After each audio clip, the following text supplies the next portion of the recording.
I think we should get started. I'm sure there'll be others of the other folks who will trickle in, and we'll just catch them up as we go.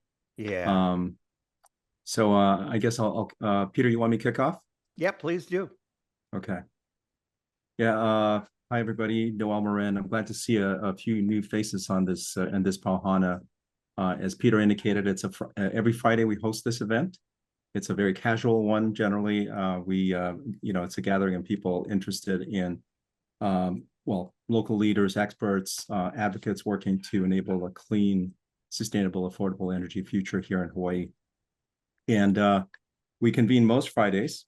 There are times when we have to cancel because of holidays, that sort of thing, to essentially just discuss energy and sustainability matters.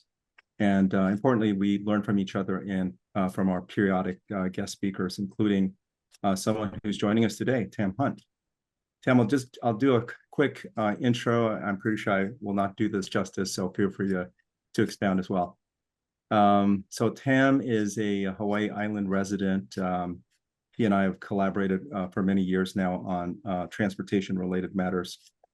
He's a public policy lawyer and a writer specializing in green energy law for the past 20 years or so. He's also a board member of Hawaii EV, SMI, and a founder of Think Big. And interestingly, part-time academic at UC Santa Barbara's METALAB, where he studies consciousness and psychology. And Tam will be discussing his perspectives on our clean energy transition in Hawaii today. Tam, thanks again for joining us and sharing your monologue about the space we're all interested in. I'll turn it over to you. Thank you. Yeah, thanks for having me. And I think I know about half the folks I see in the windows today, so good to see you all. I'll have a little bit also about my background. I'm unusual in that I have focused my entire career since maybe 2 years into being a lawyer on green energy. And I wanted to do it right away out of law school, but it wasn't really, a thing back then at a law firm. So I kind of took a job in water law in Santa Barbara, and then kind of slowly over time weaseled my way into doing green energy law. And I've been under my own, shingle for the last 15 years now. And I've worked with Noel for the last 5 or 6 years on EV policy and other green energy policy issues here on the Big Island. So I've had a presence here in Hawaii since my Army days back in the 90s, early 90s actually, and trained here in the Big Island at PTA, fell in love with Hawaii and the Big Island, and wanted to come back here at some point, be a writer on the beach here on the Big Island. And I'm almost a full-time writer and almost on the beach, so I'm getting close. And I am continuing to work in green energy law as my day job, but I'm pretty active as a volunteer here in Hawaii. I don't have any clients here in Hawaii, so I'm unconflicted in that manner. My clients are all in California, but I do quite a bit of volunteer work here. So with that said, let me go ahead and pull up my presentation. All right. And feel free to interrupt me here. I'd love to have a dialogue. I know we don't agree on everything here, so I would definitely appreciate that dialogue and questioning and challenging, so don't be shy. So I'm looking today primarily at how can we on the Big Island get to 100% renewables.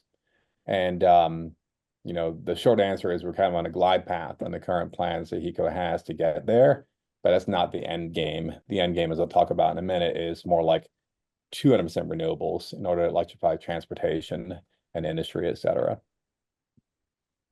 So I wrote my first piece about this issue 10 years ago to the month. I didn't realize it until I began looking at this. It's like, didn't I write a piece on this a while ago? I looked it up and 10 years ago to the month. So I actually talked about in Green Tech Media, GTM, exactly this question, how do we get to 100% renewables? And in that month, HECO had released its PSIP report.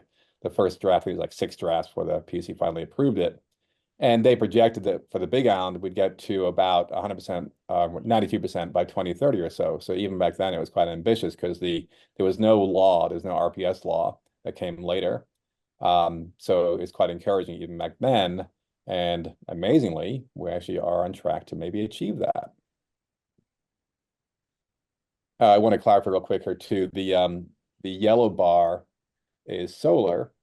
1 second, I can't see the writing because of the bars here. which was at 10% back then, and we're now at 20% for behind the meter solar. But we also have a bunch of in front of the meter solar, as I'll talk about in a minute. Oops, there we go. And in my essay I wrote 10 years ago, I said this new plan is a compelling reason for making a 100% renewable energy commitment binding law.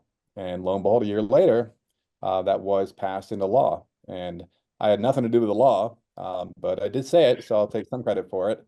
And it was, in fact, the first in the nation. And California followed suit shortly thereafter. And now a bunch of states have laws requiring 100% renewables by a certain date, mostly in the 2045, 2040 timeframe, some a bit earlier, some a bit later.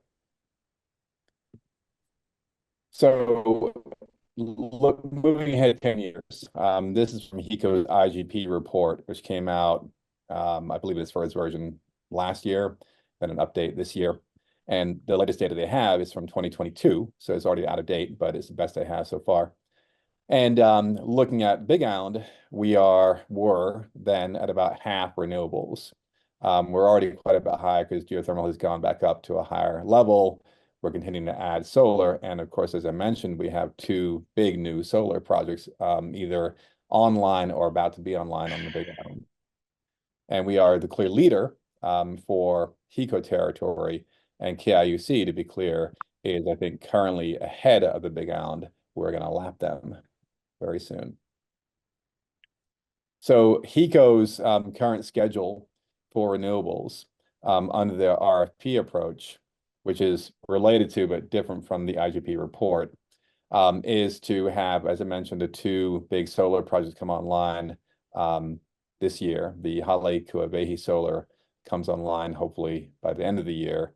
Waikoloa solar already came online last year.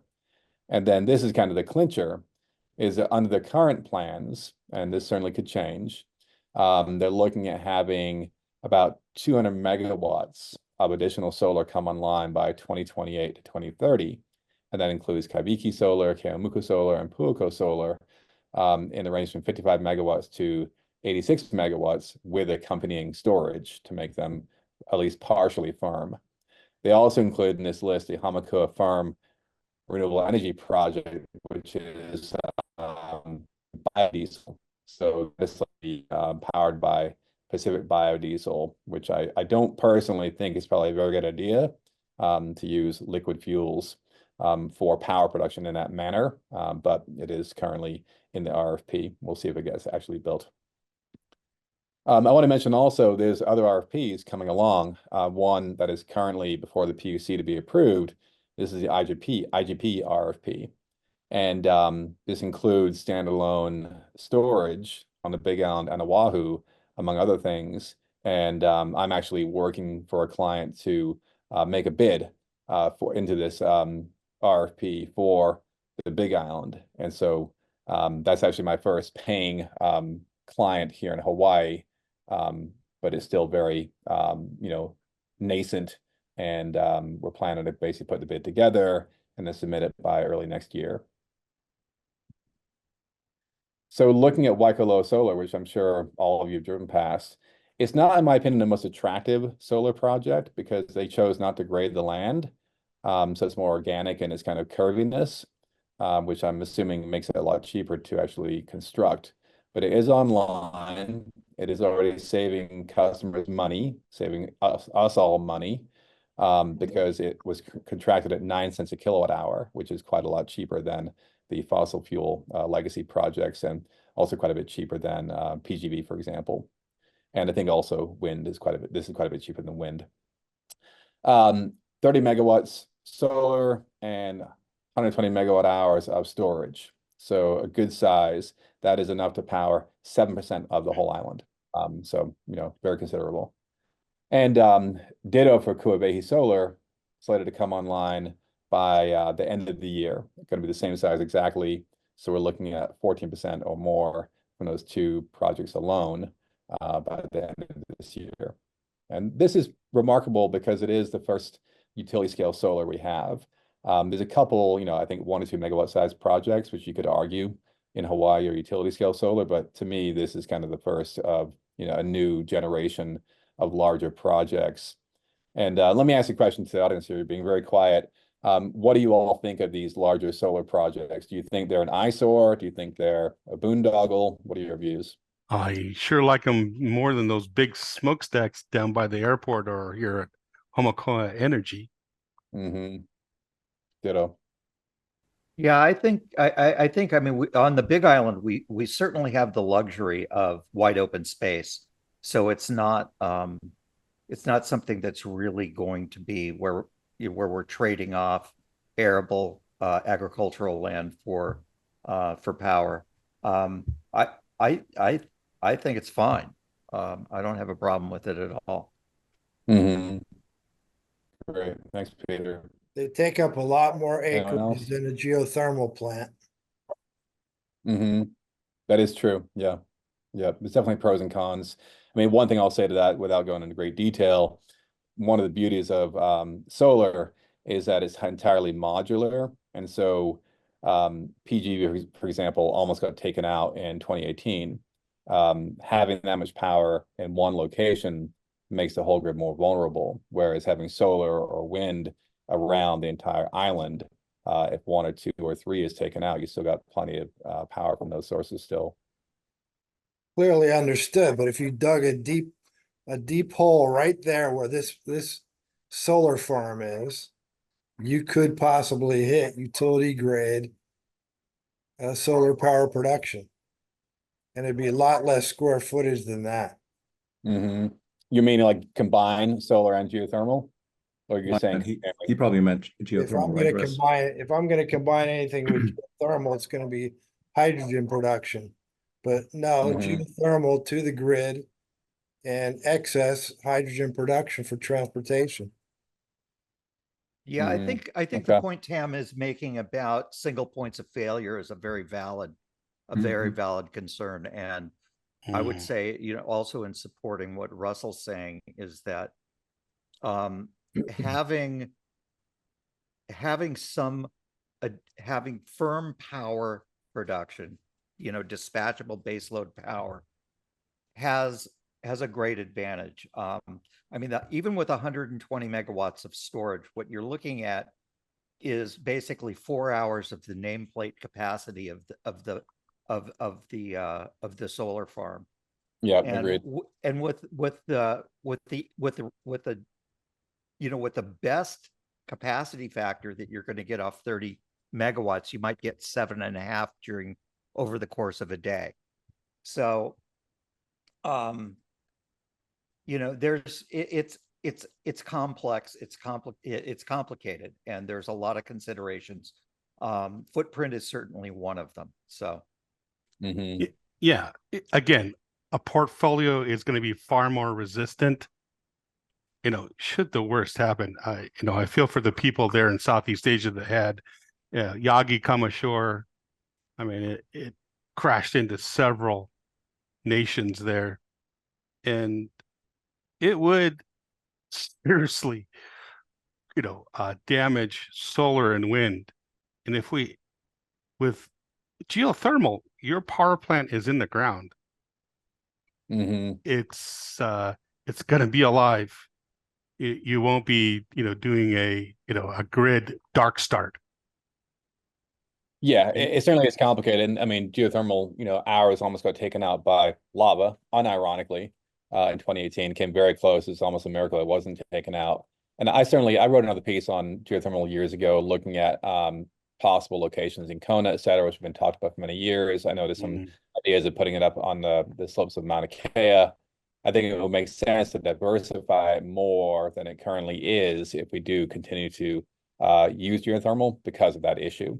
But let's move on from that. Well, go ahead. Let's be clear. You don't put geothermal in a rift or volcanic, active zone. You put it in deep thermal loops, in solid hot rock. You're not wanting an active zone. You're just after the heat. And I think for that reason, it's far more resilient in that respect. I fully agree. And yet here we are with PGV in lava zone 1, right? So it is what it is. yeah, it was a history, you know, that was in the decades of making and designing and figuring out. It was a science experiment to start with. Mhm. You know, we Yeah. have to recognize that. And Yeah. that's They made mistakes. and it's old technology. Yep. Yeah. It is, Hey, it is Tam, being updated though. Yeah, I just, before you move on, I would just like to comment. So, you know, looking at this image, one of the first things that comes to mind is the fact that, and having driven by it as well, is that we have the luxury of the space, right? The geography is just, you just have it. On other islands, that may not necessarily be the case. But what's interesting though is that this is like a one use case application. You know, you put the solar panels, that real estate is just for that purpose. And there are strategies out there that would allow for a dual purpose or multi-purpose, application where you can have, agriculture in addition to energy production as an example, right? So just that comment about, we have the land here, so, you know, it may not be an issue, but it could have created multiple impact or benefit if it were implemented a different way. Yeah, it's an interesting point, and I wonder if there's any discussion by the county folks in terms of conditions on dual use. I mean, obviously, this was not, you know, ag land; it wasn't being used for anything for human production before this, but it might make sense to require, you know, at least like goats or sheep's on future solar sites. You know, why not? Some habitat at least. Tam, one thing I'll offer. I do a lot of failure analyses on solar power plants. There's a bit of background here. I'm in the industry. I'm being in the industry. I am a fan of solar, so we'll get that out of the way. But I want to caution, as much as you can convey to your clients, that the tracker, for example, that we're seeing in this slide, or many of its ilk, particularly with the new large format modules, are not resilient for high wind. I am seeing failure after failure in hurricanes right now. It's really taken a big step down in quality in about the last 5 years. So I urge you to push your clients to take a very deep technical look at what they're building, because this could be a correlated event. Trackers in particular, yes. Okay. Interesting. Yeah, and panels are getting bigger and bigger, you know, so I could see that being an issue. If you have any data you can share, I'd love to see the data, even anecdotal data. Yeah, I will send you links to some write-ups. Awesome, thank you. Cool, well, let's move on.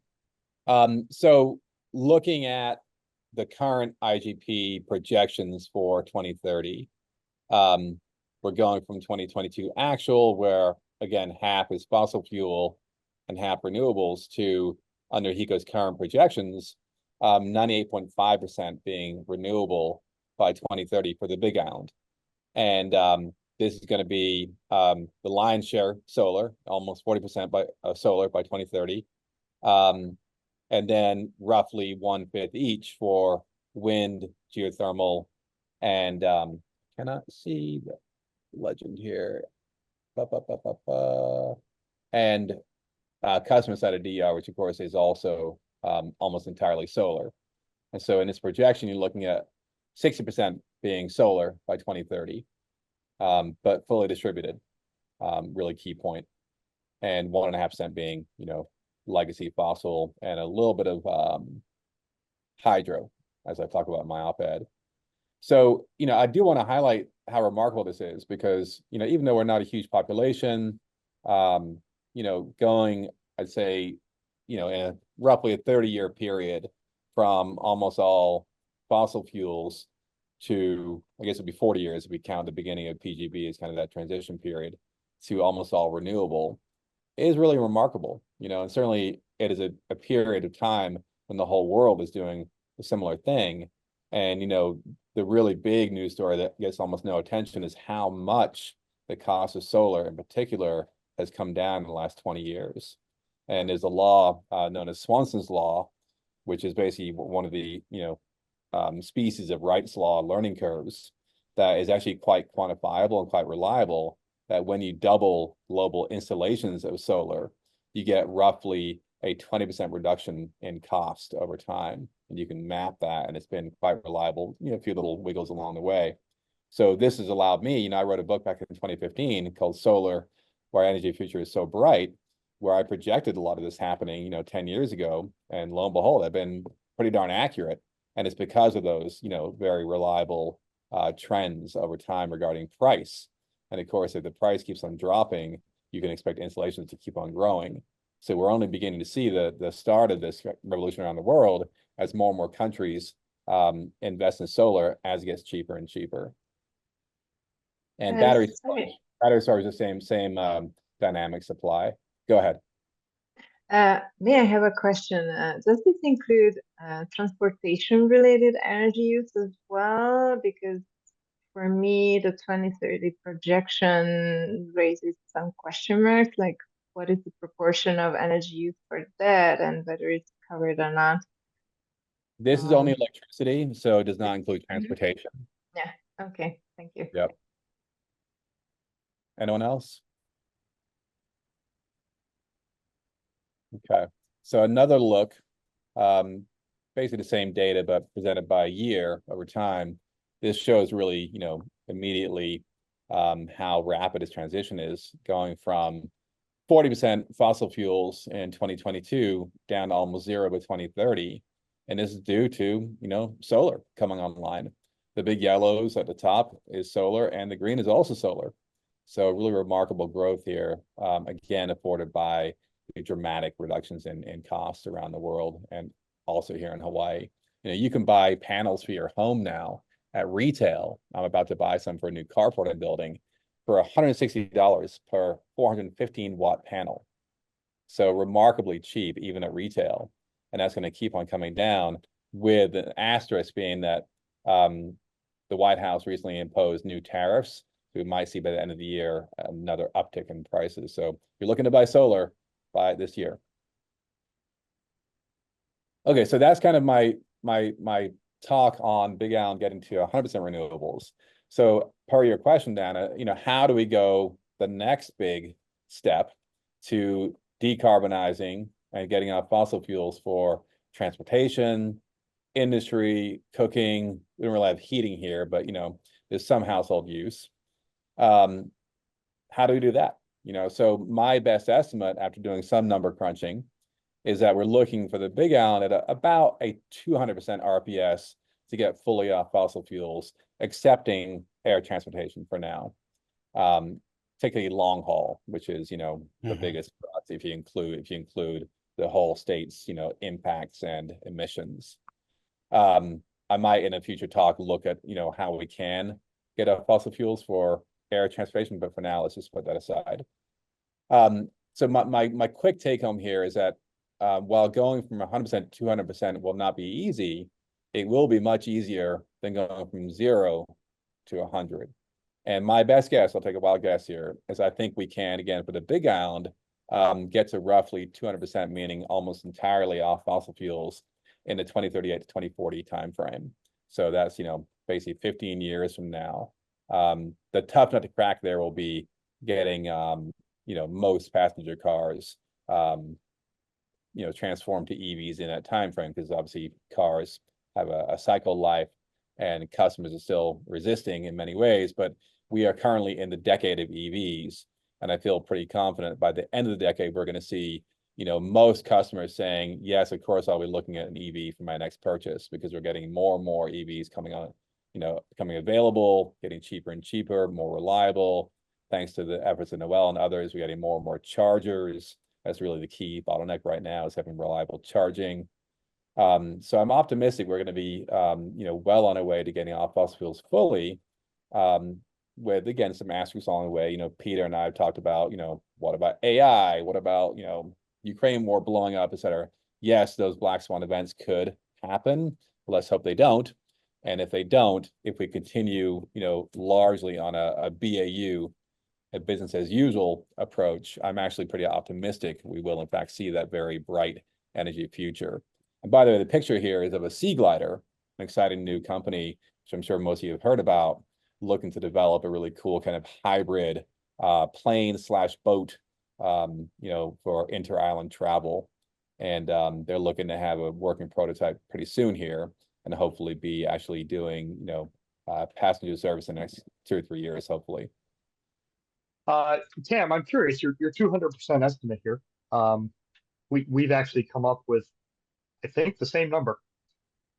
So do you have any sort of high level math, or is this largely transportation plus current grid usage? Is that essentially how you got there? Yeah, that's the real short version. Is the lion's share is transportation, cars, trucks, boats.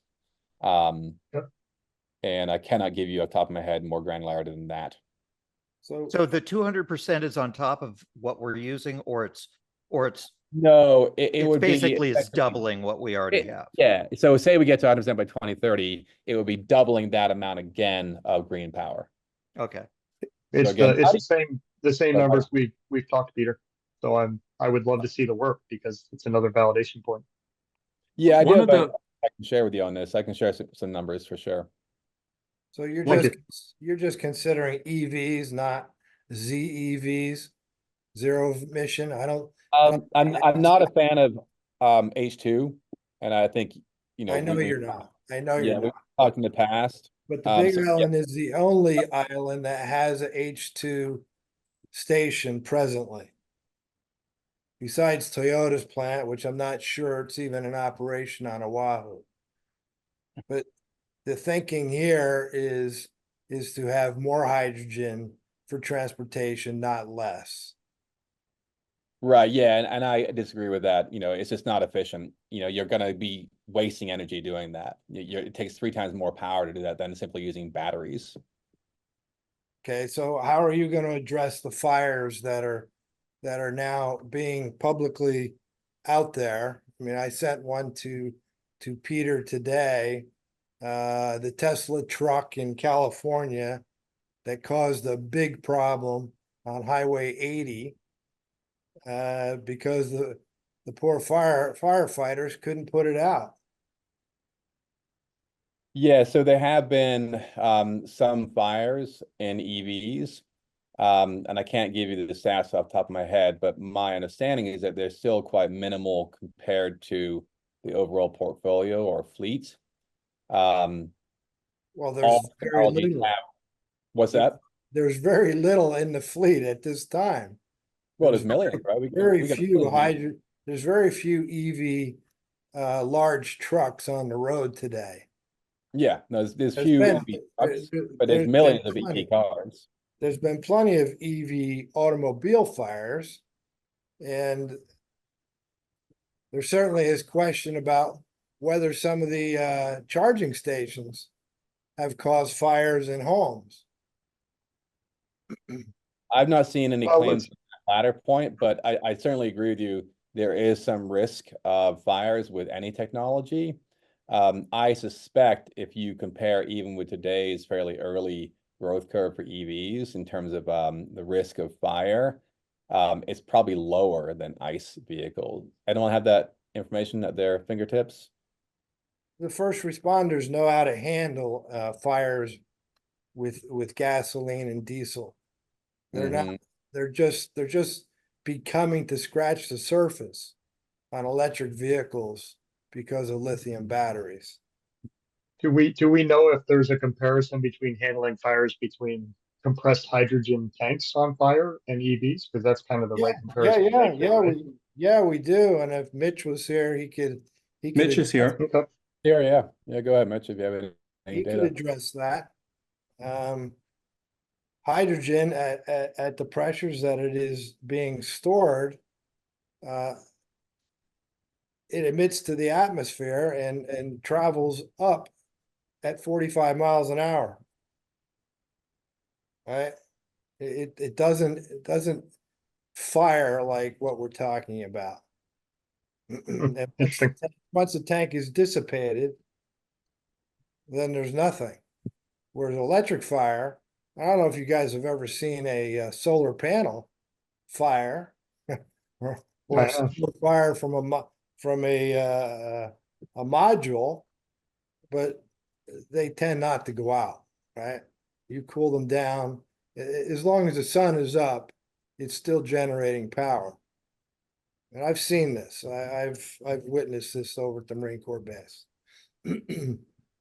So, How about I recommend that we host a separate event to talk about electric vehicles, including fuel cell electric vehicles, and address some of these concerns, Russ, that you just raised. yeah, Yep. and no, I would just call it a discussion about ZEV, zero emission vehicles.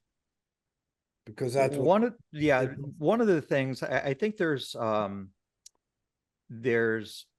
validity to the inefficiency that Tam is mentioning when it comes to passenger vehicles, and that the efficiency is definitely much more on the BEV side of the equation. When you get into the heavier, the heavy duty or industrial transportation, there's issues with time, weight, those kinds of things that may offset the net energy inefficiency with hydrogen. I have to believe that the large companies that are developing this technology now have really looked at it, and they've asked the question, is this a reasonable way to go in certain circumstances? And I have to conclude that they have said, yes, it is. So the thing is what have they considered that leaves them? Because this is some smart people who are spending big sums of money. What have they, what has driven their conclusion on the industrial side of transportation? Cheap surplus energy is what they've considered. So I didn't take any photos for the group. I did go to RE Plus this week, and parked out front of one of the conference halls were two different hydrogen powered semis. So there are fuel cell semis out there at least. Didn't see any hydrogen powered cars. Yeah, I would concur with Christopher's comment there. I don't think the folks who are pressing for H2 or HCVs are really incorporating this, very lossy nature of the process of creating H2. I've never heard a good response from anyone, on this. I agree for like long haul air. It probably would make sense because there's really not any viable alternatives at this point. Batteries are too heavy for long haul air. Probably will be, for the next 20 years at least. Maybe seasonal storage, I think H2 could make sense, long-term seasonal storage. But for transportation otherwise, why would you want to lose, 2/3 of the power if you can do BEVs? Yeah, I think what Chris mentioned, there is no scenario where hydrogen makes sense unless you have very inexpensive electricity. So if you're, for instance, here in Hawaii, if you're going to be buying electricity from the grid, you might as well light your money on fire and heat your house with that. I mean, it's ridiculous. So it's not going to happen on any level for any scenario unless there's cheap electricity. And to be clear, the story Tam is showing here is a story of cheap electricity. Yep. That's not the grid we have today. Yeah, it will get cheaper with renewables, but let me also add, Peter, one layer of, further complexity is even if you have cheap electricity, given the need to get to 200% RPS or even higher in places like Oahu, it's not like there's an excess of electricity to just use like H2. No, Any excess you have, you want to use in BEVs or other, electrification. So I just don't see any scenario where it makes sense at a policy level to use H2 in transportation other than, like I mentioned, long haul, air flight. I agree. California seems to disagree with you, Tam. And I've talked to those folks for a long time, and it's kind of a legacy policy hangover is what I would describe it as. Yeah. But let's not go down to that hole further today. I'm happy to come back for a discussion on that issue in particular. And I'd like to see, like Noel mentioned, kind of a nice panel approach. So yeah, I'm happy to have the discussion in the next talk.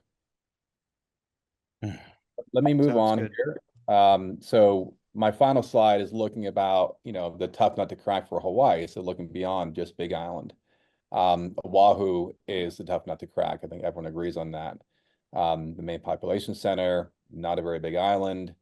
They certainly can do a lot of solar and are, but you don't have a ton of open space like you have in a big island, or a ton of unused open space. Wind turbines onshore are already very dicey politically for good reason. I've seen the Kahuku plant. I don't personally think it's, threatening public health, but it's certainly, those turbines are pretty close to homes and schools. And, I think they probably should have been built a bit further back. So there's definitely a bad taste in the mouth for onshore wind on Oahu because of those projects. So my view, without having done a really deep dive, is that offshore wind, particularly floating offshore wind, is probably going to be the secret to cracking Oahu's issues and getting to 100% and beyond. And HECO does share this view. They don't specify floating, but I think it's going to be probably floating given the topography of the land around Oahu and given the interest in floating offshore wind around the world, because it does open up so much more ocean space when you can have floating platforms and not need to moor on the shore itself, or I'm forgetting the word. What is the word below the ocean? Floor. Floor. There you go. Ocean Benthic. floor. There we go. Anyway, so this is certainly, I think, a longer range project, getting offshore wind, floating offshore wind in particular, at a serious level in Hawaii, but it has been looked at for some time. There is a new project being talked about, the Kaiwi Channel project, early stage, already gotten quite a bit of negative attention. This is the channel between Oahu and Molokai. And, I would not venture guess to say where it will be built, but I think given the amount of ocean space around Oahu that doesn't have cultural significance or, other serious issues, it seems like it certainly could and should be built in the next, 10, 15 years. And if Oahu does get, 1 or 2 or 3 significant offshore farms by 2035 or 2040, that can basically fill the niche that solar is filling for the Big Island and Kauai. And there's been a lot of effort. Go ahead. Please finish your thought. I didn't interrupt you. And say there's a lot of effort by the feds and also some effort by Hawaii to kind of set the stage for offshore wind in the U.S. and floating offshore wind. And there's an interesting initiative from the White House that came out, I think, last year, working to bring the cost of floating offshore wind down by 70% by 2035 to $45 per megawatt hour. And so doing the math, is roughly 120 right now. And so that's 12 cents a kilowatt hour. And that's, very expensive compared to onshore wind or solar. So not competitive currently, but some advantage of offshore wind and floating offshore wind is when you're really out there, you get very high capacity factors. And so I think the South Point wind farm is around a 50% capacity factor, which is like unheard of. This is really consistent wind. And that makes it, a lot more reliable resource for the grids here. When you add in battery storage, it makes it, a lot easier to get to fully firmed power when you have already that kind of high capacity factor. Go ahead, Christopher. Yeah, so I'm guessing the federal program has a trendy name like wind shot or something to go along with sunshot or earth shot for geothermal. This kind of like a national target, which is fine. That's great. Even offshore continental shelf is where they typically do the non-floating offshore wind, right? So you've got a continental shelf that's 100 feet under, off the east coast of the U.S., for example, not too deep, got a whole lot of space, doesn't have to be floating, don't have to worry so much about your power collection cables, resting down there. You are correct. It is the new floating offshore wind shot trademark. That's the name. Okay, great. They really only have one trick. They just change a word. It's kind of funny. I'm curious, do you know if there's a feasibility study looking at offshore wind for Hawaii specifically? Because it's a very different, undersea profile, right? It goes down 14,000 feet real quick. And I can imagine that the power collection could be pretty, expensive. Do you know of any studies that have been done to look at this? There's a ton of studies. I don't know the names or, have the details top of my head. But there has been a lot of work done on this in Hawaii. And I'm sure you have seen this, that there are a bunch of studies done, I think maybe a decade ago, for Hawaii, looking at each of the resources and where they might, where the resource is the best, for example, solar or wind in particular, and geothermal too, I think. Okay, yeah, I mean, a feasibility study would, if you can link us to something, that'd be great to see. The major stumbling block for where you place it is that the military does not want it in most places around Oahu. And and Progression has been able to secure with the military a site that's actually a little bit north of the Kaiwi Channel. So people think of it as it being in the channel, but it's a little bit further north. And as far as we've been able to determine, Oahu could only really handle one wind farm in that area. And that's all that's, I believe, being proposed. You mean in that area north? Anywhere around Oahu. Anywhere around Oahu, because of military? The military said, don't do it off the South Shore. Right. The cultural sites around Kaena are too great, especially because the developer proposing it said he doesn't really care about cultural issues. The only site that can really handle it is the one proposed by Progression. And it would be a tie-in. The line would come through the military base. That's very interesting, Henry. And let me ask you, if we look at floating offshore, going up to 30 miles offshore, does that change your statement at all? I have not seen anybody propose anything beyond like 25 miles or something. I don't know. And the military was dead set around anything around Oahu, but Progression was able to get them to put in basically little polygon shapes all around the island and to figure out that there was a section that could have it on the windward side. Okay. Yeah, the military certainly has a lot of juice in this issue. I would hope they would kind of come around to be more granular in their objections than just kind of saying the whole South Side in the future. Let me ask you also, though, Henry, I emailed you just an hour ago because I saw a quote from you in a story on this Kaiwi Channel wind project, where you were saying your view currently is that you don't see the technology being ready for Hawaii until maybe 2040 or so. So are you skeptical of offshore wind as a category, or more just for Hawaii? No, it's more from how you would actually do it as fast as possible. First, picture that there's a BOEM process and it's a long drawn out process, but at the same time, HECO is going to be issuing their request for proposal much quicker. So do they pick one? Do they pick two? Do they pick three? And the process is they would have to evaluate all long-term bids for geothermal, offshore wind, and anything else. Then it would have to be submitted to the PUC and it would go through a contested case process. Then there would be an EIS and that would be challenged. And then it would go through the Board of Land and Natural Resources for a conservation district use application. And in the recent weeks, there has been widespread opposition along sections of the Hawaii Kai and Waimanalo areas. So if you figured out how long it would take for 2 or 3 contested case proceedings with court appeals, I don't think that you could get it constructed before 2040. Okay, so your comment was more a statement of kind of realities on the ground than any kind of objection to offshore wind. Correct. Specific. Okay. Yeah, I think you may be right. I mean, I hope we can do more but before 16 years has passed. But I think looking at the East Coast of the U.S., I mean, it has taken a long, long time. And Hawaii is, of course, even more, I think, fraught for these issues than the East Coast, perhaps.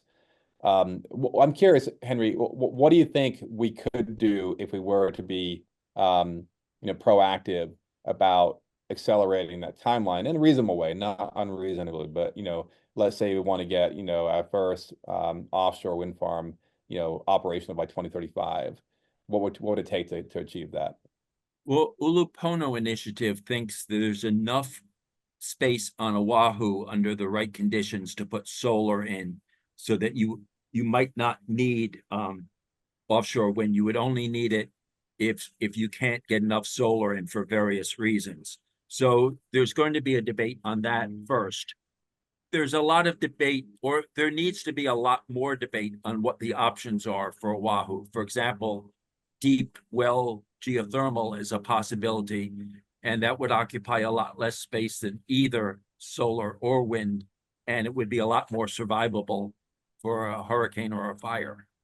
Henry, Mhm. I have a quick question, which is the Ulupono suggestion that there's enough that they can put in enough solar. Is that to supply existing demand, or does that include any electrification of transportation or I believe it anticipated includes, growth? I believe it includes electrification of transportation. Okay, thank you. Hmm. Could you give a link to that, Henry? That would really be surprising to me if they have concluded that, because I mean, that would take a lot of solar for Oahu. I can track it down and Okay. get it to you. Is that Michael Kalam? Was he behind that, or is this before Michael? It's Murray Clay. I think it was before Michael. Okay. I'm not sure exactly when he came on board. Okay.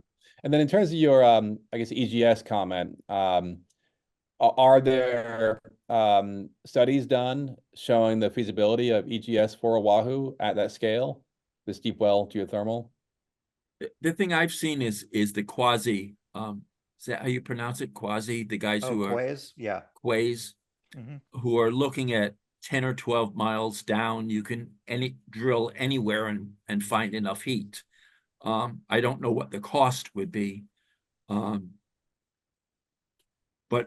but that is certainly as well on the table as offshore wind. There were presentations before 2 communities in the past couple of weeks on offshore wind, and there was enormous opposition. And that's why I'm skeptical that it would be done quickly. Well, were those both in relation to Kaiwi Channel wind? Yes. Okay. Yes. That channel is really important, right, for Hawaiian historical cultural practices and yes, and it's seafaring. also a lot of opposition stems from the idea of why isn't it off Waikiki? Why is it always off Hawaiian community areas?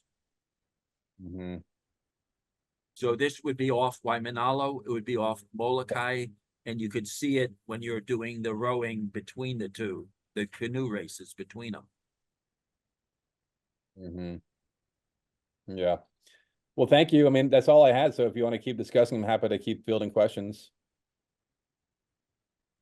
Yeah, I have a question. Do you have any information about whether tidal wave-based power generation is a consideration in Hawaii, or does it have a significant, I don't know, obstacle that makes it non-feasible or non-considerable? So I've not seen anything specific to tidal, but for ocean power more generally, yes, there has been a lot of work done in Hawaii. OPT was active here until a number of years ago with wave bobbers. So they're not tidal, they're wave-based. They go up and down, and the up and down action produces power. But given the lack of further development, and I think that pilot project is no more, and given the lack of development around the world of these technologies, I can only conclude that the marine environment is just too rough for these technologies. There actually is Well, Scotland is really pretty invested, right? Yeah. Well, there's some here and there, but there's nothing on a large scale. You know, the Willamette project never went anywhere. The OPT never went anywhere. You know, so if I'm wrong, certainly send it to me. But I haven't seen any kind of large scale development other than one, I think, big tidal project in France that was built back in the 80s or 70s. The largest single wave energy converter is right here off of the Marine Corps base, Hawaii. It was just delivered in July. 500 actually. kilowatts. It might generate 200, but it's sitting out there right now. What's it called? What's the company called? I can send you information about it, Tam. It's the OE 35, I think it's called. I used to work over there. HNEI is the project managers for that project. Pat Cross, if you know him. certainly he could give you all the information you would ever want. I've got files on this thing going back 6, 7 years. But it just was deployed. If you drive down the H3 freeway on Oahu to Kaneohe, you can see it off in the distance. That's cool. Yeah, I didn't know that. Is it a wave bobber or a different technology? It's a Yes. different technology than a wave bobber, but it is a wave energy converter. Mm-hmm. Okay. Great. Got pictures. I think put a we're- link into the chat for you. Yeah, I think we're hoping to also have the one of the principals come as a guest here and join us to share. Great. Awesome. Tam, I don't have a question so much as just a thought I'll share. I'm a big believer that people react to price signals, that they talk a good talk and they have their morality they state, but that push come to shove, it's the price of things that motivates humans. And so I'm a big fan of like a bi-directional smart grid with dynamic pricing, so that electricity is expensive, you turn off the air conditioner, or you take the power out of the battery that you've arbitraged when electricity was cheap, and you make a couple of bucks selling it to the grid, and your neighbor can buy it, kind of thing. And I'm a big fan of having a market like that, and then sitting back and watching as a lot of these problems solve themselves. Is that something that you're working on at all in with your clients or with your policy recommendations? I don't work in market design. So yeah, short answer is no. I agree with you that price signals are very important. There's, I think, some exceptions here and there in terms of them being, predominant, but generally I think you're right, they're predominant. And the beautiful thing, as I mentioned earlier, is that we are seeing now renewables compete and have for at least 5 years on price alone, even with battery backup. And we've been in discussions with HECO and the University of Hawaii on real-time pricing as part of a docket before the Public Utilities Commission. The problem is that working class families would be the ones who come home in the evening and would find the high prices, and they would be the ones who would be the losers in real-time pricing. Well, unless Henry, unless Go it ahead, was Russ. a demand response type program that HECO has that could be offered to residents where you get paid $10 a kilowatt for reducing power. We were very successful at that at the Marine Corps base. There's no reason why they shouldn't adopt this to every resident that wants to sign up. It's a very simple remote control that's put onto the house. As Chris was mentioning, I don't know how many people actually have air conditioning over there. I don't have it here, but $10 a kilowatt, that says something. These demand response programs are only for 1 hour. You'll forgive me, Russ. I'm sitting in Maryland. There's air conditioners everywhere now. But hot water heaters or Curtis, Henry, I get your point entirely. Yeah.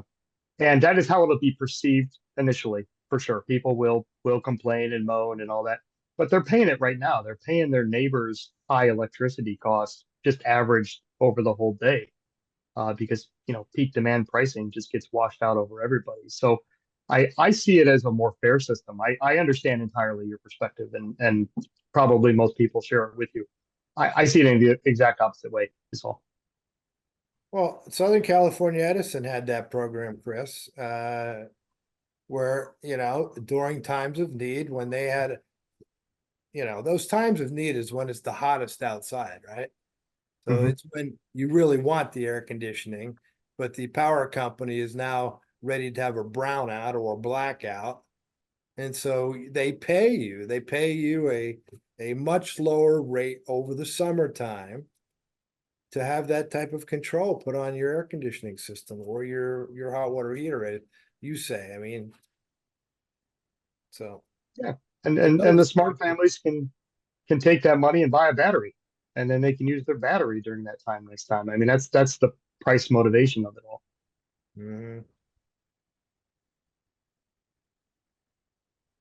Yeah, well, thanks everyone for the good dialogue. Thank you, Tim. I think we're at time. Time to start the weekend. Time to get into your real Pau Hana. Steve, I just noticed you joined really late. Thanks for showing up. Okay. Tam, thanks again for your time and for sharing all that good stuff. And everybody, thanks for the discussion. Yes, thank you, Dan. Aloha. Have a good weekend. Aloha.